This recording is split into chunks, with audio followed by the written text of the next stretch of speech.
Olá a todos, sejam muito bem-vindos no canal UATV Português, onde nos criamos pontes entre a Ucrânia e os países lusófonos. Hoje nós vamos conversar com Guto Pasco, diretor e roteirista brasileiro da origem ucraniana. Nós falaremos da comunidade ucraniana no Brasil, da identidade, da mentalidade e sobre filmes. Bom dia, Guto. Obrigada por ter achado tempo para esta conversa e por estar aqui conosco hoje. Bom dia, Lada. Eu que agradeço o convite, é sempre um prazer. Guto, você nasceu no Paraná, no Brasil, em uma família de descendentes de ucranianos da região de Lviv. Mas até 8 anos você não falava português, depois aprendeu o idioma e viveu a vida toda no Brasil, pelo que eu entendo. Então, agora, nesse momento, você se identifica como brasileiro ou como ucraniano? Eu me identifico como um brasileiro, naturalmente, mas de alma ucraniana. Não tem como desassociar uma coisa da outra, né? A minha alma é ucraniana, meu sangue é ucraniano. O que eu entendia de mim mesmo até aí meus 8, 10 anos é que eu era ucraniano, porque eu nasci no estado do Paraná, aqui no Brasil, que fica no sul do país, no município de Prudentópolis, que hoje é um município que tem 52 mil habitantes e 75% são ucranianos, de origem ucraniana, e migraram, né, na primeira leva para cá, em 1895, 1896 ou 1897. A minha família, tanto do lado de pai quanto de mãe, veio em 1896. Então, eu nasci dentro de um contexto ucraniano, eu fui criado dentro de um contexto ucraniano. Eu só fui ter ideia de Brasil, de brasilidade, que eu era brasileiro, quando entrei na escola. Até então, eu não tinha ideia de que eu era um brasileiro, que eu estava no Brasil. Porque lá em Prudentópolis, quando se pergunta para as pessoas, pelo menos naquela época, na minha infância, você é o quê? Eu sou ucraniano. Né? Eu nunca respondia que eu sou um brasileiro, sou ucraniano. Então, a minha identidade é ucraniana. Eu me sinto um ucraniano de alma, né? E um brasileiro com muito orgulho, claro. Um brasileiro de alma ucraniana. E o que era diferente na sua infância, numa família de descendentes dos ucranianos? O que era diferente da infância de outras crianças brasileiras? Então, era muito peculiar porque a minha infância, então, em Prudentópolis, né, por ser um município ainda hoje majoritariamente formado por ucranianos e descendentes, né, então, a língua oficial do município era ucraniana. Hoje, lá, o município de Prudentópolis tem dois idiomas oficiais: o português, que é a nossa língua aqui no Brasil, e a língua ucraniana. Lá também ela é considerada uma língua oficial. E hoje eu vivo em Curitiba, que é a capital do estado do Paraná, e semana passada o município de Curitiba, o prefeito, nosso líder maior, assinou um convênio com a Embaixada da Ucrânia e aqui com a representação central ucraniana brasileira. E já agora em 2026, as escolas municipais de Curitiba também vão passar a ensinar a língua ucraniana nas escolas para as crianças pequenininhas. Porque em Curitiba tem bastante ucraniano também. Curitiba estima-se entre Curitiba, região metropolitana, Grande Curitiba, somos algo em torno de 100 mil ucranianos aqui presentes, né? Uhum. Na cidade de Curitiba também, que é uma cidade grande, aí, com 2 milhões de habitantes, né? A Grande Curitiba passa de 3 milhões, então são mais de 100 mil ucranianos e descendentes vivendo aqui em Curitiba, né? Tem 15 igrejas ucranianas em Curitiba, então é uma comunidade forte, dois grupos folclóricos grandes ucranianos, o Barvino e o Poltava, cada um com mais de 200 integrantes, né? Corais ucranianos, né? Banduristas, né? Então a gente tem todo toda uma comunidade muito, muito bem estruturada. E lá em Prudentópolis continua sendo assim. Então eu nasci numa comunidade rural, num celó, né? Aqui no Brasil a gente chama de colônia, chamada Queimadas, que dava 18 quilômetros da sede do município. Meus pais vivem ainda hoje lá, nessa comunidade. Uma comunidade que 18 quilômetros da sede do município parece muito próximo hoje, mas naquela época não era tão fácil acesso à cidade, porque família humilde, meus pais não tinham automóvel, não tinham um veículo, só tinham carroça com cavalos. Então a gente não saía daquele lugar, vivia naquela comunidade rural. e todo mundo, ou a grande maioria das pessoas, os vizinhos, todos ucranianos. Então, eu sou o primeiro filho. Nós somos em 11. Eu tenho 10 irmãos, todos são mais novos do que eu. Então, isso foi sendo passado de geração em geração. Foram meus tataravós que vieram em 1896, o meu bisavô veio criança. Então, meu avô já nasceu no Brasil, meu pai também. Mas sempre manteve-se a cultura, a tradição ucraniana dentro de casa, e a língua principalmente. Então, a gente só falava ucraniano em casa, dentro da família. Os vizinhos eram todos ucranianos, também só se comunicavam em ucraniano. A gente saía de casa para ir na igreja apenas no domingo, rezava, continuo rezando em ucraniano. Então eu não tinha acesso à língua portuguesa até entrar na escola, com 8 anos. Eu já cheguei um ano atrasado na escola aqui no Brasil, porque uma criança começa a estudar no Brasil com 7 anos, ou naquele ano que ela vai completar 7 anos. Então muitos entram com 6 para 7 anos. Eu entrei, já tinha 8 anos completos, porque eu esperei a segunda filha dos meus pais, a minha irmã, a primeira irmã, a completar a idade escolar dela também, para que entrássemos juntos na primeira classe, assim a gente chama aqui, na escola brasileira, porque ela também não falava português, e assim ficava mais fácil o convívio social para quem não falava português, e a escola era, naturalmente, e ainda é lá, em língua portuguesa, a escola oficial. Hoje tem também língua ucraniana, mas a língua oficial na escola é a língua portuguesa, né? Então, isso era a diferença, né, de se viver numa comunidade rural ucraniana no município de Prudentópolis, aqui no Brasil. Porque a gente não tinha, naquele tempo, naquele momento, acesso às outras comunidades. Para você ter uma ideia do que eu quero dizer com isso, eu saí de lá, da casa dos meus pais, em 1988. Tinha 11 anos de idade quando saí de lá. E fui para o mundo, tal, já vim para Curitiba naquela época, e desde então eu toco a vida, né?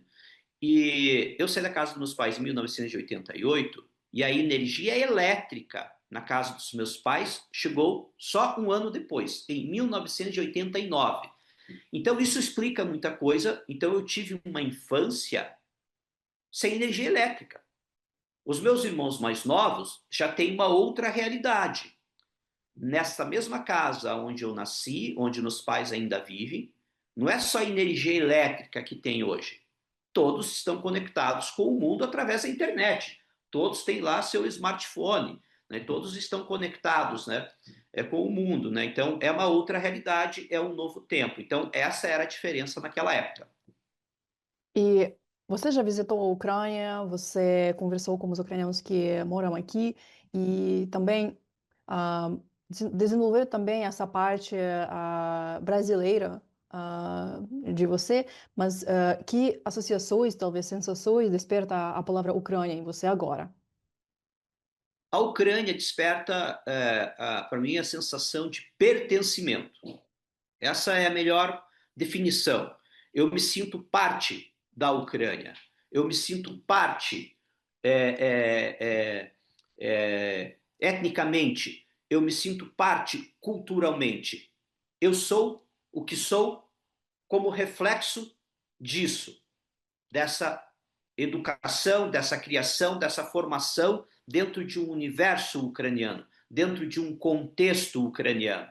Então, isso foi muito importante para a minha formação enquanto ser humano. Mas isso eu levei também muitos anos para processar, assimilar, entender e aceitar isso também, né? Então, é pertencimento, antes de tudo. Você mencionou esse mundo ucraniano. O que é esse mundo, o universo ucraniano? De que ele É, consiste? Você pode ah, listar, por exemplo, alguns atributos, só para dar ideia a aquelas pessoas, aqueles brasileiros ou nossos espectadores de outros países que nunca estiveram na Ucrânia ou na sim. comunidade ucraniana no Brasil. Aqui nós temos, em Prudentópolis, sobretudo, que é minha cidade natal, onde eu nasci, onde vivem meus pais ainda, nós temos a nossa pequena Ucrânia. Prudentópolis é considerada a pequena Ucrânia brasileira, né? Então, para vocês terem uma ideia, em Prudentópolis, só igrejas ucranianas, as nossas igrejas bizantinas, do rito bizantino, nós temos 35. num município de 52 mil habitantes. Então, isso já dá para ter uma ideia do que é essa nossa pequena Ucrânia, né? Então, a gente viveu ou vive em Prudentópolis como se estivesse na Ucrânia, só que numa Ucrânia do passado, porque Prudentópolis foi fundada pelos primeiros imigrantes que vieram para o Brasil em 1895, 1896, 1897.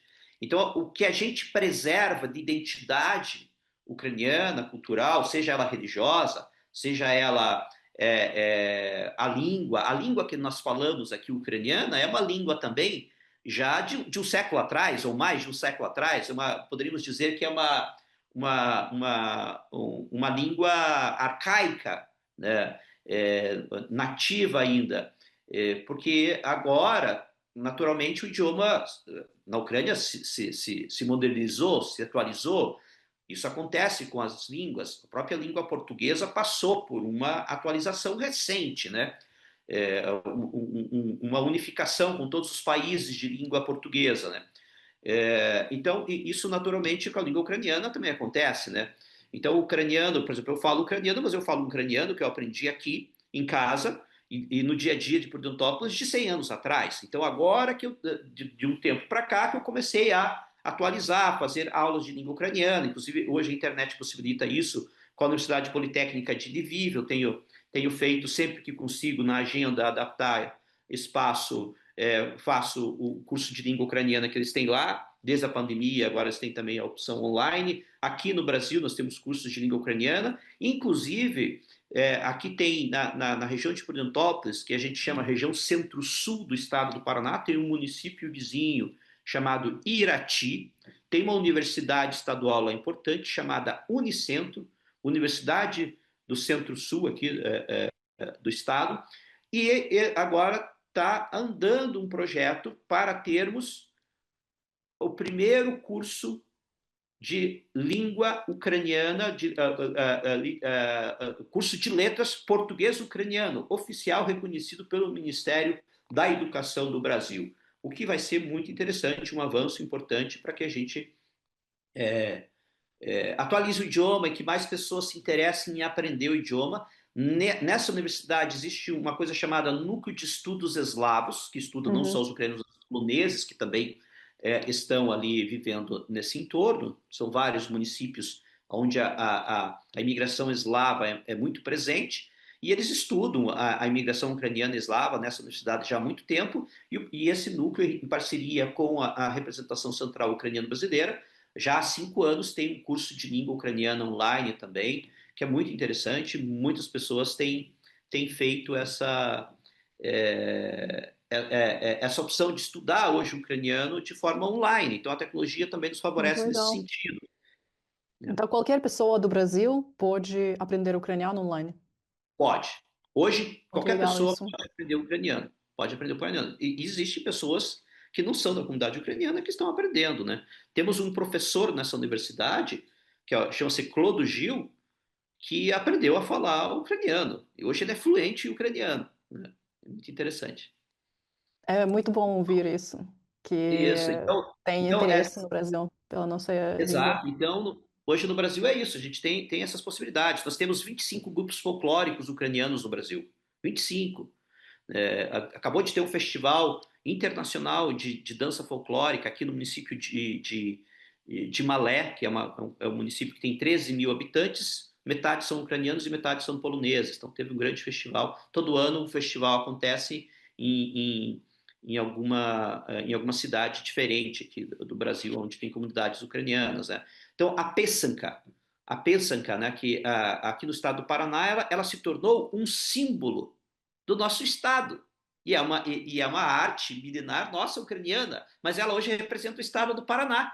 Inclusive, eu renovei meu passaporte agora recentemente. Qual foi a minha alegria, a minha grande surpresa ao abrir o meu novo passaporte? Existe uma das páginas com a Pesanka, dizendo ali que ela é um símbolo ucraniano, que ela é uma arte ucraniana, símbolo do estado do Paraná. No passaporte brasileiro tem isso hoje.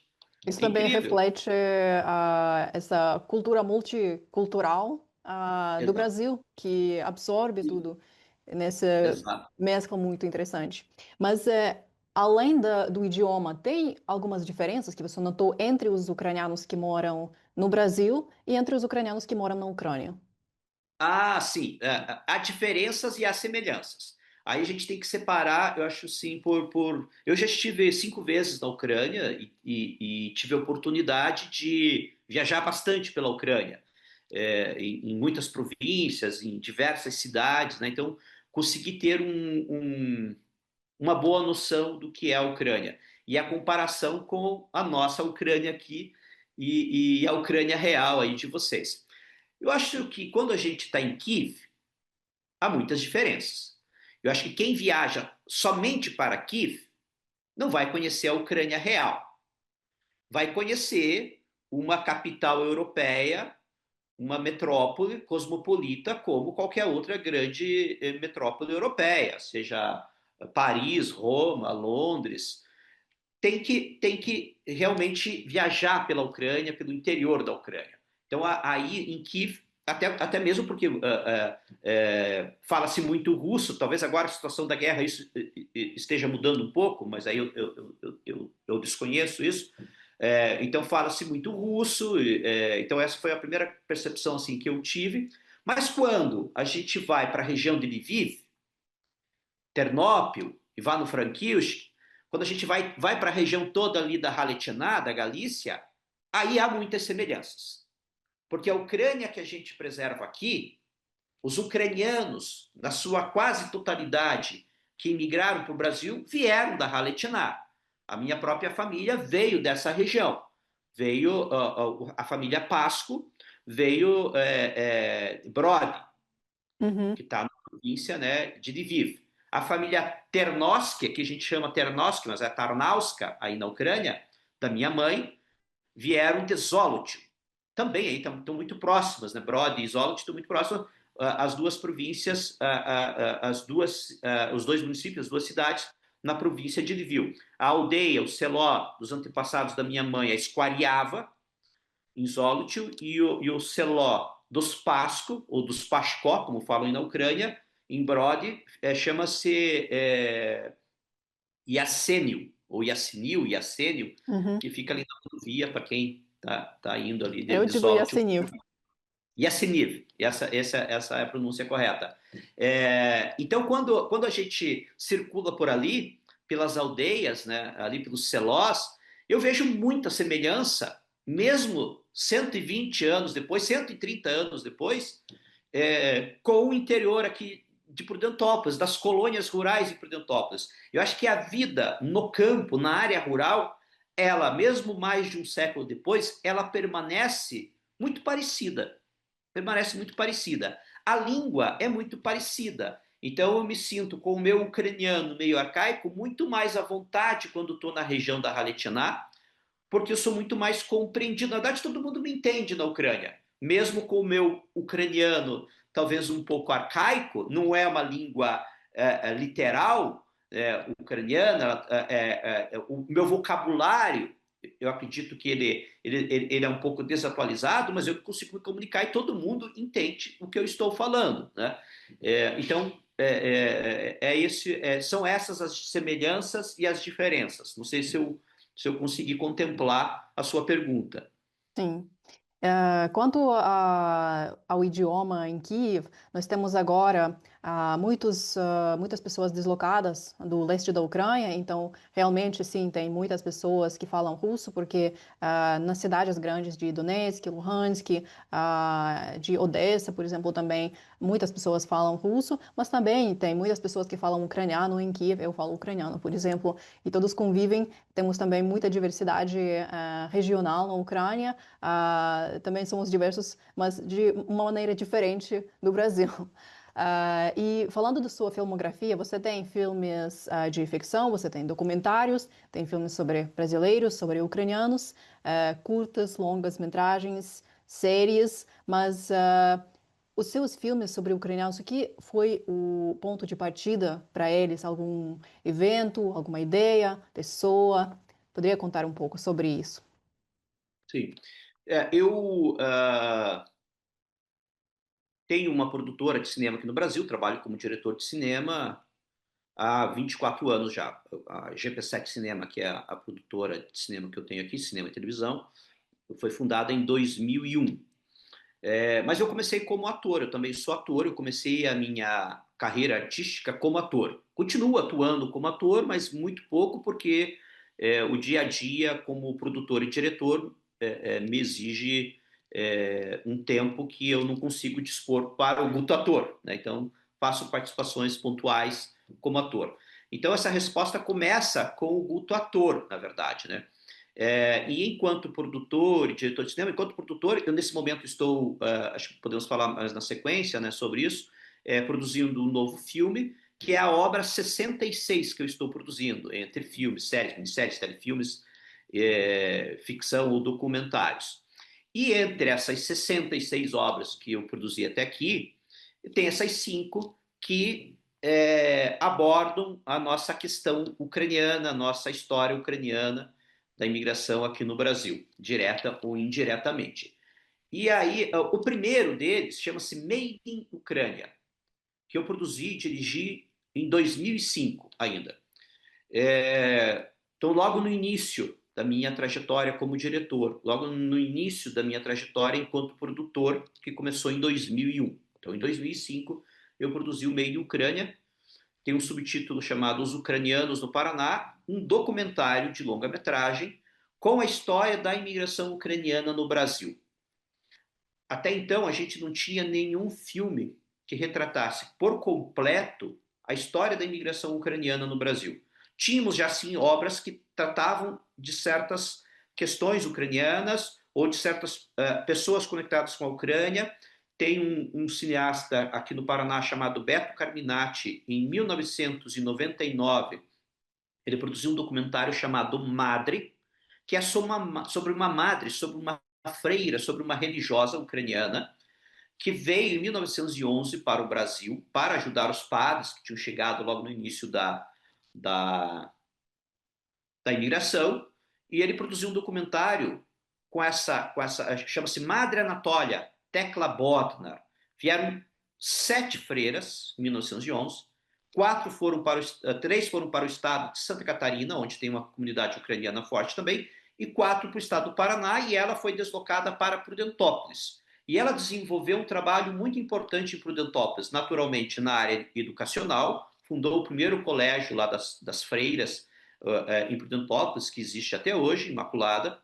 Hoje existe colégio chamado Mar Anatólia, em Curitiba e várias outras cidades do estado do Paraná, em homenagem a ela. Então, ela foi muito importante na educação. E ela fundou o primeiro hospital da cidade, que existe até hoje, o Hospital em Prudentópolis, fundado por ela, e no município vizinho também, que é Ponta Grossa. E ela faleceu em 1956. Ela que cuidava de enfermos morreu com uma gangrena. Dizem que sofreu muito, né, com a enfermidade que a acometeu no final da vida. E em Prudentópolis, no cemitério ucraniano, em Prudentópolis há um cemitério ucraniano, e existe o brasileiro também, são separados os cemitérios, ela está sepultada ali, e no túmulo dela começaram a fazer peregrinações, as pessoas vão fazer orações diariamente lá, e começaram a aparecer relatos de milagres atribuídos a ela, a Madre Anatólia. E esse cineasta, que não tem nenhuma conexão com a comunidade ucraniana, foi aberto então o processo de canonização no Vaticano, existe esse processo eclesiástico, digamos assim. Como é que uma pessoa se torna santa? Esse colega cineasta partiu desse princípio. Interessante, como é que alguém se torna santo? Por que Madre Anatólia foi aberto o processo de canonização nela no Vaticano? Ele fez um documentário sobre a história de vida dela, tentando entender como é que é esse processo para alguém se tornar um santo ou uma santa. E na época, ele sabendo que eu era de Prudentópolis, né, eu era ator nesse momento, e começando a trabalhar em produções de cinema de outros, em várias funções, né, como assistente, ele me chamou para ser assistente de direção dele nesse documentário, porque eu era de Prudentópolis, falava ucraniano. Então, já existia essa obra.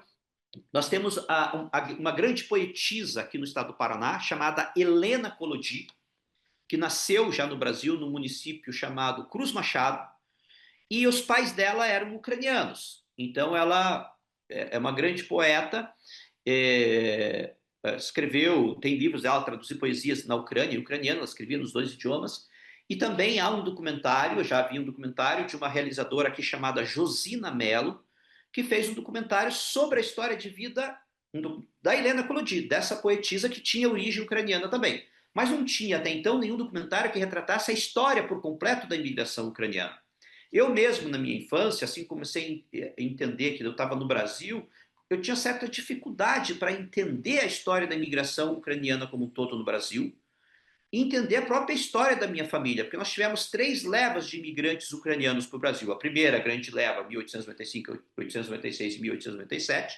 Depois tivemos a segunda leva ali, depois da Primeira Guerra, entre 1930 e 37, a segunda leva. E a terceira grande leva de imigrantes ucranianos para o Brasil foi no pós-Segunda Guerra Mundial, quando vieram 7.200 refugiados ucranianos de guerra para o Brasil. Ali, depois de 45 até 52, por aí, nós tivemos 7.200 ucranianos. Então, esse documentário Meio de Ucrânia retrata as três levas da imigração, quando aconteceram, por que aconteceram, que o tipo de ucraniano veio em cada uma, porque são ucranianos diferentes, né? É, onde se estabeleceram, como se estruturaram e como mantiveram vivas as nossas tradições, desde a música, além da religião, as igrejas, a música, o canto, o folclore, todas as tradições nossas de Páscoa natalinas. Então, esse documentário faz esse resgate histórico, didático, assim podemos dizer, da imigração ucraniana como um todo no Brasil. E aí eu fiz esse primeiro documentário nesse momento, porque eu, quando saí da casa dos pais, com 11 anos, eu saí com um certo conflito, saí conflitado com eles, porque eu sou o primeiro filho, e eles queriam muito me colocar num seminário ucraniano que tem lá em Prudentópolis, dos padres basilianos, para que eu me tornasse padre, que era um desejo muito forte dos meus pais. Teriam feito, inclusive, uma promessa que o primeiro filho seria um padre, ou uma freira, se fosse uma garota. Mas, assim, com todo o respeito que os nossos pais merecem, né? Eles não podem terceirizar uma promessa, não podem fazer uma promessa para que o outro pague, né? Então, essa foi uma das razões, assim, que eu conflitei muito com meus pais naquele momento. Ainda muito jovem, sem entender direito as coisas, que a gente tem uma certa rebeldia na juventude. Mas à medida que o tempo foi passando, e à medida que eu também fui estudando, fui tendo acesso a uma formação melhor, intelectual, uma formação como ator também, que te abre, né, horizontes, e vivendo com certo distanciamento familiar e até mesmo da comunidade ucraniana, de Prudentópolis, olhando de longe, eu fui entender o quão importante tinha sido aquela experiência ucraniana para minha formação enquanto pessoa.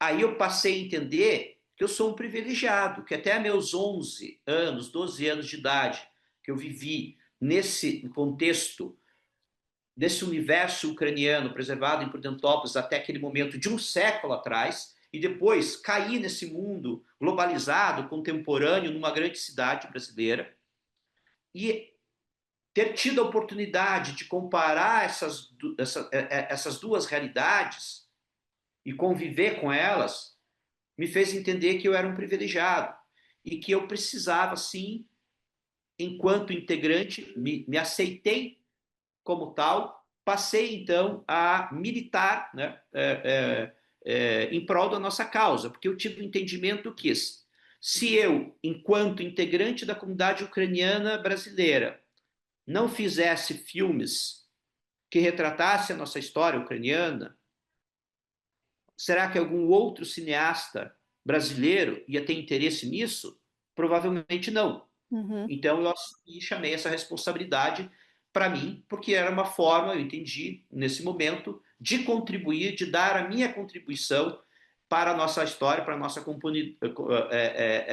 comunidade, né? E uma forma também de retribuir tudo isso que eu recebi culturalmente da nossa Ucrânia. Então tem a ver com isso. Guto, eu gostaria de finalizar a nossa entrevista com a última pergunta. Na sua opinião, qual história sobre a Ucrânia ainda não foi contada no Brasil e que você talvez gostaria de contar através de seus filmes futuros? Olha, eu acabei de filmar agora uma nova obra, chama-se Meu Avô Stanislau, para a TV Globo, que é a nossa principal emissora de televisão aberta no Brasil e a principal emissora da América Latina. A TV Globo me encomendou, me convidou para produzir, e também sou diretor e dirigir, um telefilme para eles, que vai ser exibido já em janeiro. Uma história de avô e neto, relação de avô e neto. Cotidiano de avô e neto, a história de um garoto de 17, 18 anos, que é filho de uma enfermeira, vive numa cidade grande, conectado, vive conectado na internet. A mãe dele trabalha muito como enfermeira, não consegue monitorar o que ele está fazendo na internet, está preocupada que ele esteja envolvido em más companhias. Então, para desconectar ele do mundo virtual e conectar de novo com o mundo humano, manda ele ficar um período na casa do avô, que é o pai dela, que vive numa área rural e ela sabe que a internet lá não funciona direito. Então é uma história de avô e neto universal, mas eu resolvi localizar essa história em Prudentópolis. Então, sem ser sobre a comunidade ucraniana, sem ser sobre Prudentópolis, eu transformei o avô num dido. E aí esse menino vai para Prudentópolis. Quando ele chega em Prudentópolis, o avô dele é o líder da comunidade ucraniana. O avô dele mora numa comunidade ucraniana de Prudentópolis. Então, sempre que eu tenho possibilidade, eu eu encaixo as nossas histórias, nas minhas narrativas cinematográficas, também o contexto cultural ucraniano. Isso é uma história de ficção que eu localizei dentro de Prudentópolis, né? Então isso vai estrear em rede nacional aqui no Brasil agora em janeiro, e depois fica numa plataforma importante de streaming chamada Globoplay aqui, que é também do Grupo Globo. Agora, então vai ser a sexta obra que estou fazendo que envolve as nossas questões aí ucranianas. Essa é uma ficção. É, eu faria, talvez faça, mas isso no futuro, não agora, um longa-metragem de ficção épico que retrate o início da imigração no Brasil, lá no final, lá em 1895, 1896 e 1897, retratando todo o desafio, as dificuldades que esses imigrantes chegaram. Mas isso é algo para o futuro, porque seria uma produção épica de época, cara para se reconstituir, custaria muito dinheiro, então não é uma prioridade nesse momento. Tem vários outros projetos em andamento. E também, eu acho que também, acho que de alguma forma, eu já dei a minha contribuição cinematográfica para a nossa história, para a nossa comunidade. Acho que é importante também, agora a gente tem novas pessoas da própria comunidade ucraniana se formando aí em cinema.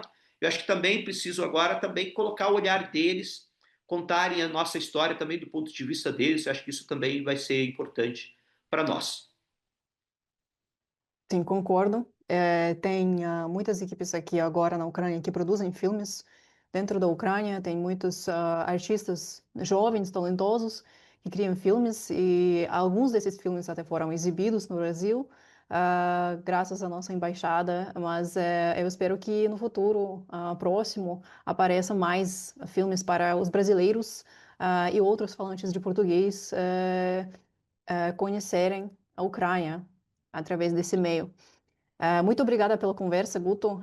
Eu espero que você tenha muito sucesso, muito êxito com esse novo filme e eu vou assistir com certeza quando ele ficar disponível na internet. Eu que agradeço, Lada, aí pela oportunidade. É sempre um prazer conversar sobre a Ucrânia e sobre a nossa história, sobre a comunidade do Brasil, sobre os meus filmes. Agradeço a oportunidade. Obrigada. Slava Ucrânia! Героям слава!